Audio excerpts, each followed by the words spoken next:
Compassionate leadership is two things: understanding your people as complete human beings and not just as employees who come to work, and then actively creating an environment where everyone can truly thrive.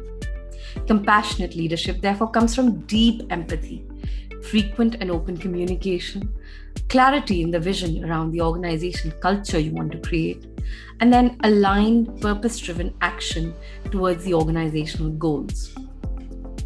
Compassionate leadership, I think, is the need for the hour. Organizations which have to succeed need to have leaders who are compassionate. And to me, compassionate leadership is about having a three-dimensional view of your employees, of your team. Because when an employee comes to work, he or she is not numbers.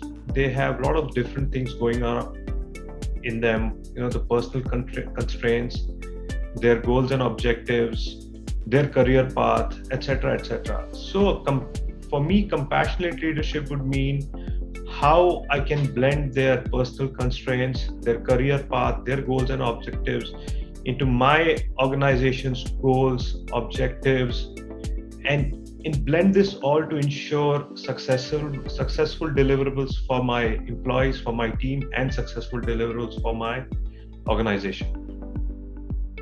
My grandfather, when he set up the company, he set a very strong ethos of service and giving back to the farmer communities, because he believed that they are the reason that we've had all the success that we've had so far.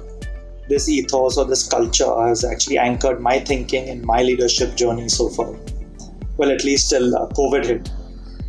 I believe that to have real social impact, we need to be deliberate and operate through institutions with clear long-term goals. But this belief really got challenged in the current crisis. Now it was all about how quickly I could respond to support and help my friends and colleagues in need, however inconvenient or risky it was to me personally. It wasn't about establishing trust to work on social indicators, be it malnutrition, sanitation, whatever they might be. But it was about what I could do here and now. And mostly it was small individual efforts that were needed rather than grand gestures or eloquent strategies on development.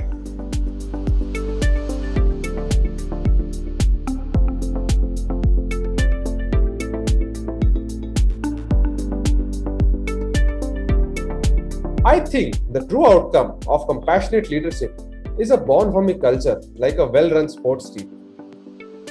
In my own personal example, towards the closing of our financial year, our accounts head with a few other accounts employees contracted the COVID infection. To my pleasant surprise, a few people who were not from accounts background stepped up to the responsibility without any intervention, volunteered for it, and took the financial closing beautifully. We welcomed our executives post the closing, who were themselves surprised at how we could do it. It gave me a lot of pride that people volunteered to help each other without any intervention, without anybody asking for help.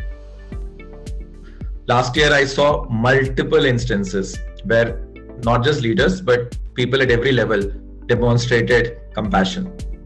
There are a lot of things which come to my mind, but I'm extremely personally very proud about one initiative which we as Vedanta were able to take, which was the Help India initiative. So first and foremost, we obviously scrambled and did whatever we can do for our own people. But we realized that we have a responsibility towards overall ecosystem and community in general. So we created a fund and we also mobilized this so that we can help students who have lost both their parents or an earning member so that their studies and their education don't suffer. And we are mobilizing this in collaboration with the leading organizations of the country. So I'm personally very, very proud about this. And yeah, that is one example which comes to my mind. So I think the whole thing regarding honesty and empathy, which drives compassion, is something that you can actually experience with our delivery partners a lot. And that's actually what drives a lot of the brand too, because they are the ones who carry the brand on themselves 24/7. And I think there was this example where, there was this partner who was delivering to somebody's second or third floor, building, right? And so they went and got her and delivered it over there because they were slightly older people, they couldn't come down. And when he was coming down, right, He basically, by the time he went to his bike, etc., there were people standing in the balcony and they saluted him. And when this delivery partner was actually narrating that story to me and the team at some point in another forum, it just is one of those most goosebumpy moments that you can really have while going ahead and building businesses.